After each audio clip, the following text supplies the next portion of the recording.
Of note, keep an eye on local things too, folks. I've gone to a couple of events of local government nature for my municipality.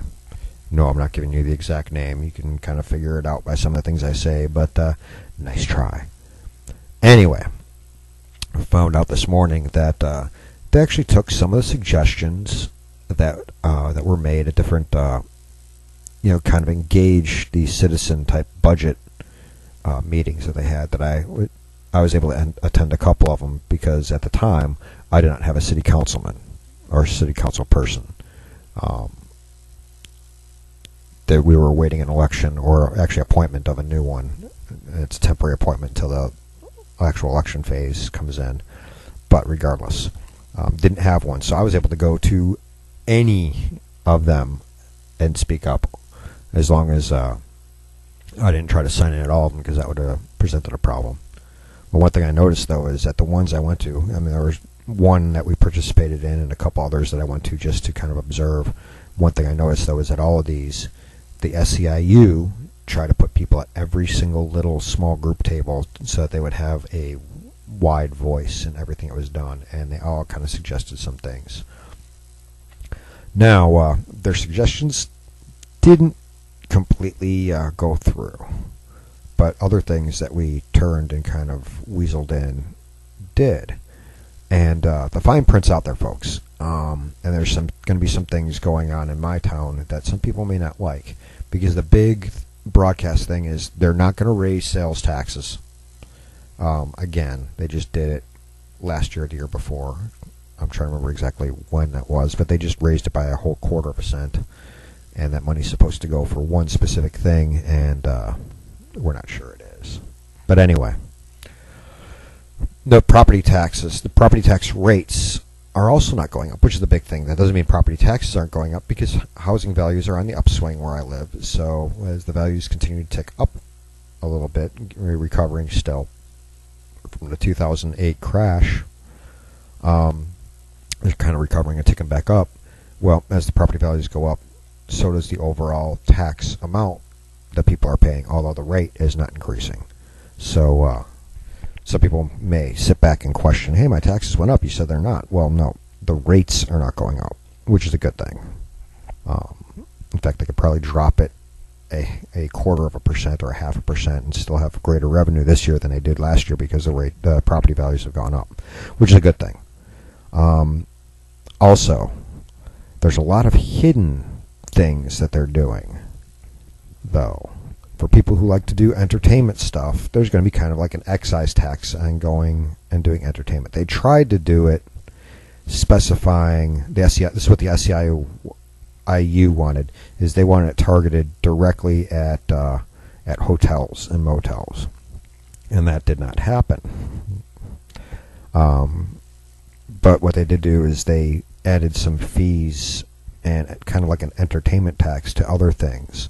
If you go to park at one of the public or the city-controlled parking areas to go into kind of the, I don't know what you'd call them, recreation areas of the city, the parking fees are not going to be higher. Of course, that money isn't for private parking areas. These places are public parking that you pay to park. And then some of the private areas, of course, their rates are going to go up as well, because of the whole supply and demand thing. Either that, or they're going to have to pay some kind of a $1 or $2 fee or some crap like that. Rates at publicly owned entertainment venues are also going to go up. The ticket prices are going to go up. There's going to be fees for buying your tickets. Another thing they're going to do is if you get a traffic fine, speeding ticket, they have these things that are kind of like ATMs where you can just go and pay off your fine without having to go to court. Kind of a convenience, where there's going to be an additional processing fee if you go to one of these ATM, like pay your speeding ticket kiosks, like ATM type of thing. If you go and use one of those, there's not going to be a user fee or a convenience fee associated with it. So there's a bunch of hidden taxes and fees that are going up that were all in the fine print. So cost of living is going to go up, especially for people who use those things. Now, it does apply if, only if you use those particular things. If you don't use it, then it doesn't apply to you. Other things going up are like solid waste removal. They're increasing that. But the thing is about solid waste removal is any amount of revenue that the city pulls in for that goes directly back into that particular fund. It's kept separate. So, want to let you all know, you need to keep an eye on what your municipality is doing.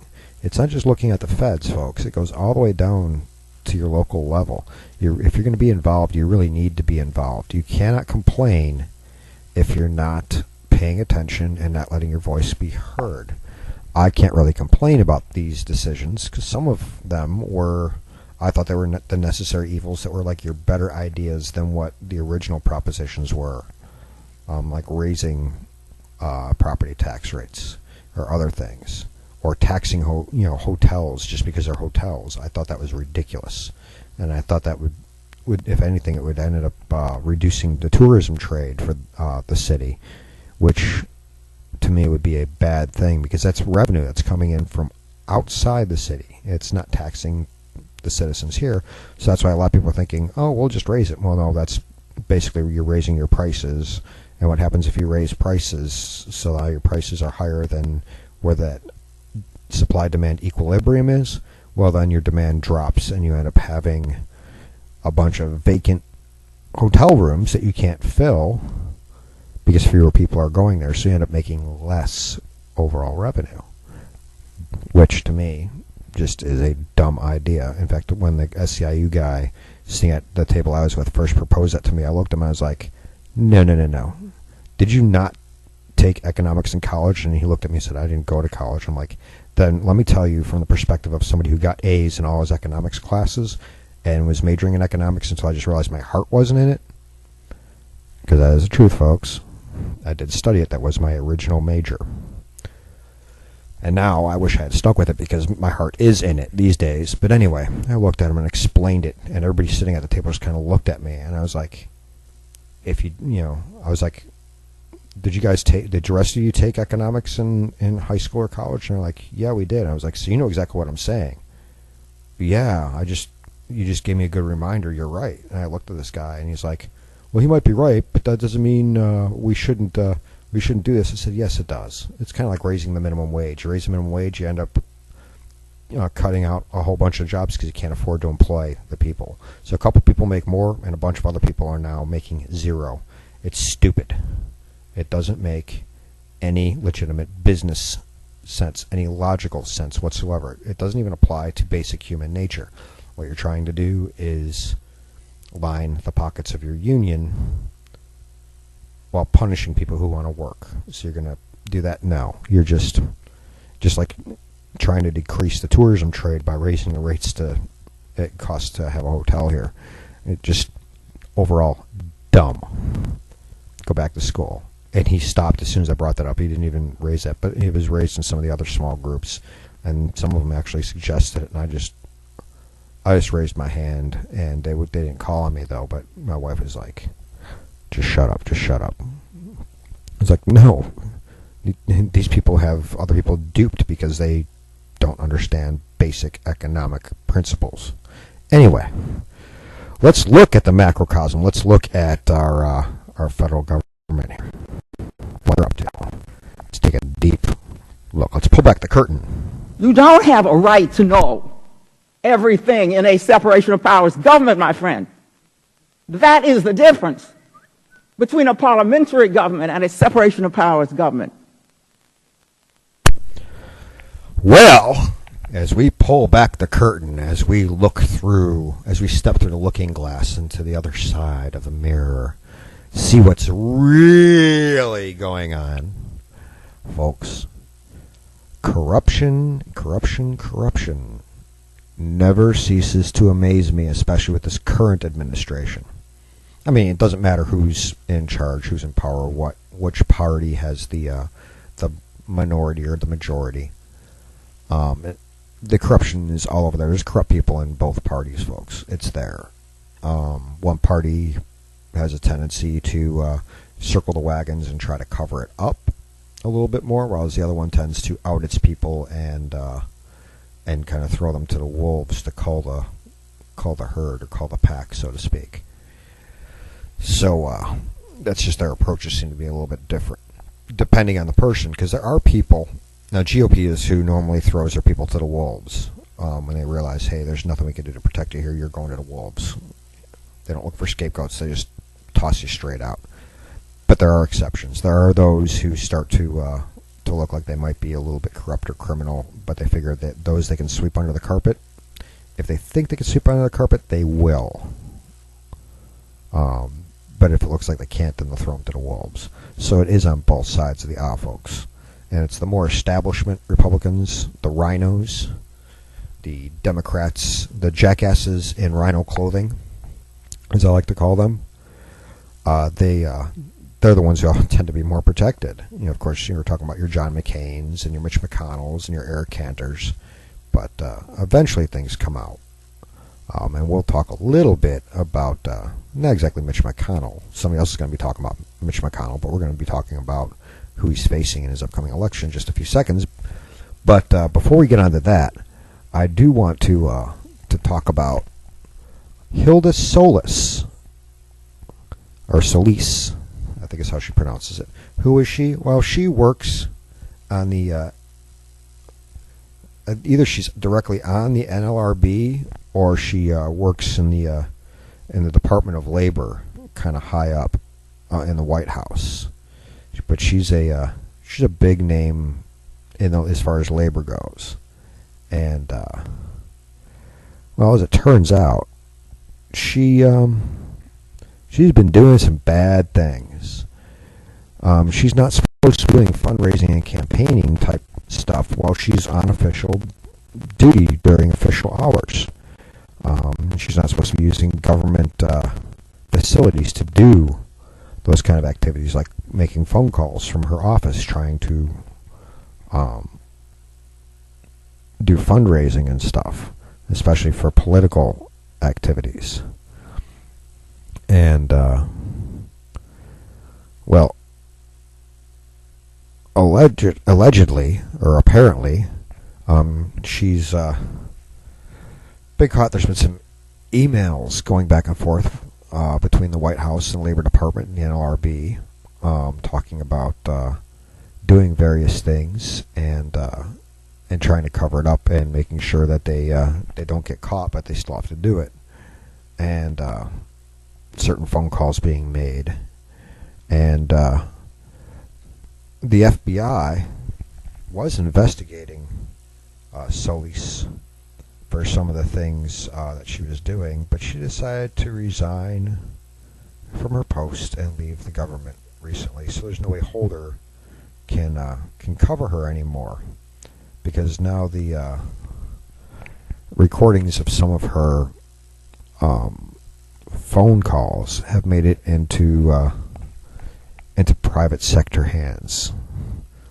Regular citizens have recordings of it, so can't exactly be swept under the carpet anymore.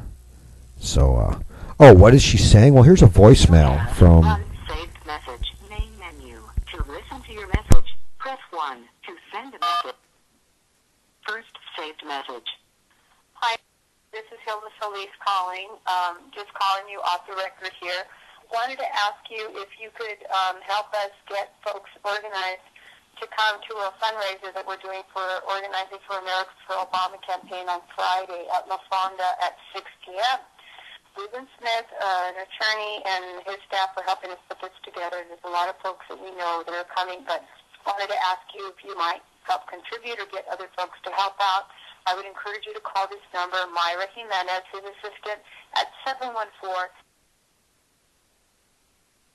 Number redacted. Ruben Smith yourself, who's a good friend, an attorney, good friend of mine, at 714. Number redacted. And it's for Friday event at La Fonda. So got it. We're just trying to raise money to show that we have support here in Los Angeles. Thank you. Bye.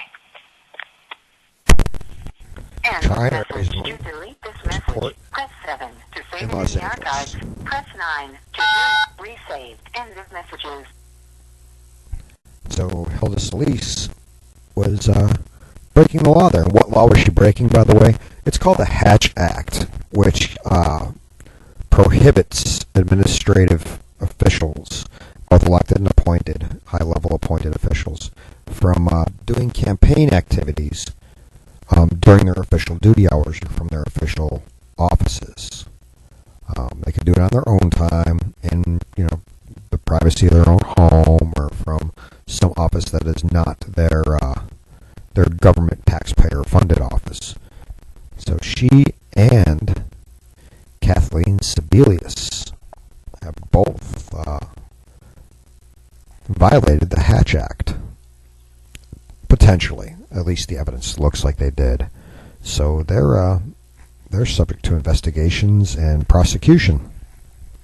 So gotta love that great executive branch that we have going now, folks. Squeaky clean and completely transparent. So we have that. Other things to kind of look at too, folks.